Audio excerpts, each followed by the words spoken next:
नमस्कार। आज की इस एक्सप्लेनर में आपका बहुत बहुत स्वागत है। आज हम एक बेहद दिलचस्प टॉपिक पर बात करने वाले हैं। हम समझेंगे कि हमारी भारतीय अर्थव्यवस्था का ढांचा आखिर कैसे काम करता है, इसे किन अलग अलग सेक्टर्स में बांटा गया है, और सच कहूं तो इस पूरे सिस्टम के अंत में एक बहुत ही हैरान करने वाला ट्विस्ट या कहें एक पैराडॉक्स छिपा है। तो चलिए बिना किसी देरी के इस रोमांचक सफर की शुरुआत करते हैं। आज की हमारी इस चर्चा का रोडमैप कुछ ऐसा रहेगा। सबसे पहले हम प्राइमरी सेक्टर को समझेंगे, फिर सेकेंडरी और उसके बाद टर्शरी सेक्टर पर आएंगे। इसके बाद हम सर्विस सेक्टर के अंदर क्वार्टरनरी और क्वीनरी डिविजन्स को देखेंगे और अंत में उस चौंकाने वाले भारतीय आर्थिक विरोधाभास की बात करेंगे जिसका मैंने अभी जिक्र किया था। तो चलिए सबसे पहले बात करते हैं प्राइमरी सेक्टर की। इसे अक्सर हमारी अर्थव्यवस्था की रीढ़ भी कहा जाता है। अब देखिए, ये प्राइमरी सेक्टर आखिर है क्या? एकदम आसान शब्दों में कहें तो इसमें वो सारे काम और गतिविधियां आती हैं जो सीधे तौर पर प्रकृति से जुड़ी हैं। मतलब इन बुनियादी कामों का पूरा आधार सिर्फ इस बात पर टिका है कि प्रकृति हमें सीधे तौर पर क्या दे रही है। हम पूरी तरह से पर्यावरण पर निर्भर होते हैं। इसके कुछ रोजमर्रा के उदाहरण लेते हैं। खेती बाड़ी, मछली पकड़ना, वानिकी यानी जंगलों से जुड़ा काम, ये सब तो हम जानते ही हैं। लेकिन यहाँ एक दिलचस्प बात है जिस पर अक्सर ध्यान नहीं जाता। माइनिंग या खनन भी इसी प्राइमरी सेक्टर का हिस्सा है। भले ही इसमें बड़ी बड़ी मशीनें लगती हों, लेकिन अल्टीमेटली हम सीधे धरती के अंदर से ही तो कच्चा माल निकाल रहे होते हैं, है ना? और यहीं से हमारे एनालिसिस का पहला बड़ा ही इंटरेस्टिंग कलर कोड सामने आता है। प्रकृति पर निर्भर इन सभी बुनियादी कामों को रेड कॉलर जॉब्स कहा जाता है। चलिए अब आगे बढ़ते हैं हमारे दूसरे अहम हिस्से की तरफ, यानी सेकेंडरी सेक्टर। इसे आप अर्थव्यवस्था का एक मैन्युफैक्चरिंग इंजन समझ सकते हैं। इस सेक्टर का काम समझना बड़ा ही सीधा सा है। सेकेंडरी सेक्टर दरअसल प्राइमरी सेक्टर से मिले हुए कच्चे माल को लेता है, उसे प्रोसेस करता है और उससे नए प्रोडक्ट बनाता है। मतलब साफ है कि अगर प्राइमरी सेक्टर से कच्चा माल नहीं मिलेगा तो ये सेकेंडरी सेक्टर अपना काम शुरू ही नहीं कर सकता। ये पूरी तरह से उसी पर निर्भर है। ये पूरा प्रोसेस ना एक शानदार चेन रिएक्शन की तरह काम करता है। जरा सोचिए, खदान से कोयला निकाला गया, वो प्राइमरी काम हुआ। अब उस कोयले को जलाकर जो बिजली बनाई गई वो सेकेंडरी हो गया। बिल्कुल वैसे ही जैसे खेत में उगाया हुआ गेहूं जब फैक्ट्री में जाकर आटा या बिस्किट बन जाता है। एकदम सिंपल। अगर हम देखें कि इस सेक्टर में मुख्य रूप से कौन सी इंडस्ट्रीज आती हैं, तो इसमें बड़े पैमाने का मैन्युफैक्चरिंग, बिल्डिंग कंस्ट्रक्शन और बिजली उत्पादन शामिल हैं। इन सभी कामों में आप देखेंगे कि भारी मात्रा में फिजिकल लेबर और बहुत सी प्रैक्टिकल स्किल्स की जरूरत पड़ती है। और मैन्युफैक्चरिंग के इस हिस्से को हम एक और कलर कोड देते हैं। इन कंस्ट्रक्शन और फैक्ट्री से जुड़े प्रैक्टिकल कामों को हम आम बोलचाल में ब्लू कॉलर जॉब्स कहते हैं।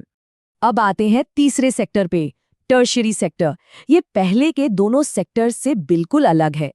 इस सेक्टर को सर्विस सेक्टर भी कहा जाता है और इसमें सबसे जरूरी शब्द है इनटैंजिबल यानी अमूर्त। इसका सीधा सा मतलब ये है कि इस सेक्टर में कोई भौतिक सामान नहीं बन रहा जिसे आप हाथ से छू सकें।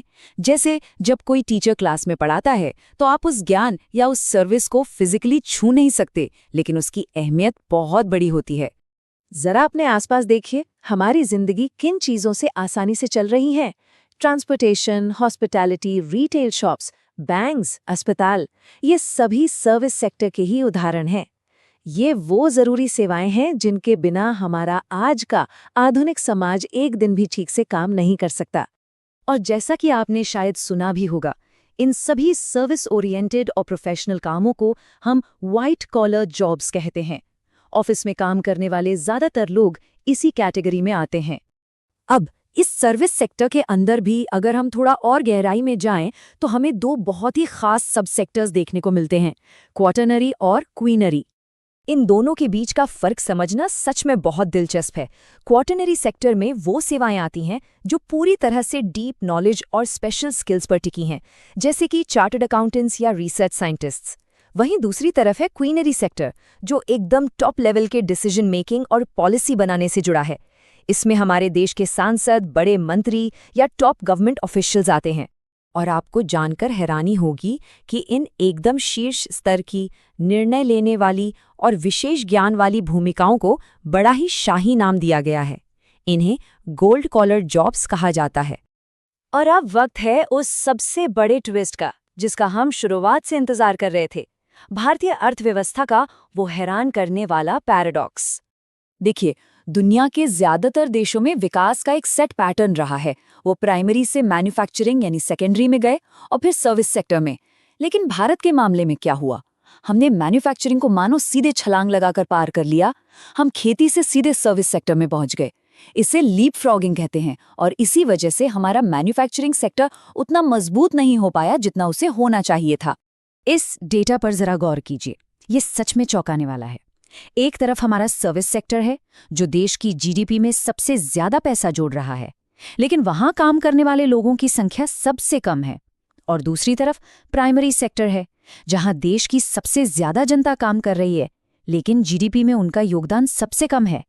मतलब जहां पैसा बन रहा है वहां लोग नहीं हैं, और जहां लोग फंसे हैं वहां पैसा नहीं बन रहा।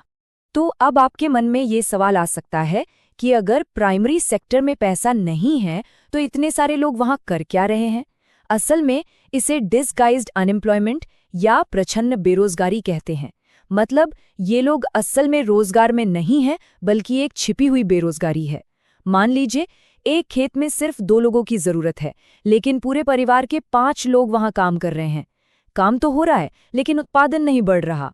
अगर हम साल 1947 यानी अपनी आज़ादी के समय से देखें तो एक बहुत ही अजीब ट्रेंड नजर आता है। तब से लेके आज तक प्राइमरी सेक्टर का जीडीपी में योगदान लगातार गिरता गया है। लेकिन ताज्जुब की बात यह है कि इस भारी गिरावट के बावजूद इस सेक्टर ने हमारी बहुत बड़ी लेबर फोर्स को आज भी जकड़ कर रखा हुआ है। तो आज के इस एक्सप्लेनर को हम एक बहुत ही गहरे सवाल के साथ खत्म करते हैं। आज़ादी के बाद से प्राइमरी सेक्टर की कमाई में इतनी गिरावट और वहां मौजूद इस भारी छिपी हुई बेरोजगारी का हमारी अर्थव्यवस्था के भविष्य पर आखिर क्या असर पड़ेगा? क्या हम इसी तरह चलते रहेंगे या हमें एक बड़े बदलाव की जरूरत है?